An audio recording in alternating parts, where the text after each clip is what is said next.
இந்த போராட்டம் முடிந்ததுக்கு பின்பு எங்களுடைய அமைப்புடைய கூட்டத்தை கூட்டி அதற்கான நாளை குறித்து புதுச்சேரி முழுவதும் இருக்கக்கூடிய ஆங்கிலம் மற்ற மொழிகளில் இருக்கக்கூடிய பெயர் பலகைகளை அப்புறப்படுத்துவோம், அகற்றுவதற்கான போராட்டத்தை முன்னெடுப்போம்.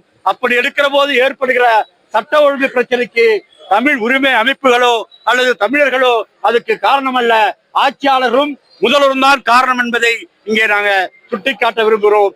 எனவே அனைத்திலும் தமிழை நடைமுறைப்படுத்த வேண்டும், பயிற்று மொழி தமிழாக இருக்க வேண்டும். புதுச்சேரி அரசு புதுச்சேரி மாநிலத்துக்கென்று தனியான கல்வி வாரியத்தை உருவாக்க வேண்டும், கல்வி துறையை உருவாக்க வேண்டும், தமிழ் வளர்ச்சி கழகத்தை துறையை உருவாக்க வேண்டும், தமிழ் வளர்ச்சி துறையை இந்த புதுச்சேரி அரசு உருவாக்க வேண்டும் என்கிற உத்தான கோரிக்கைகளை வைத்தான் இந்த போராட்டத்தை நடத்தி கொண்டிருக்கிறோம். இந்த என்ஆர் அரசும் பிஜேபி அரசும் இதற்கு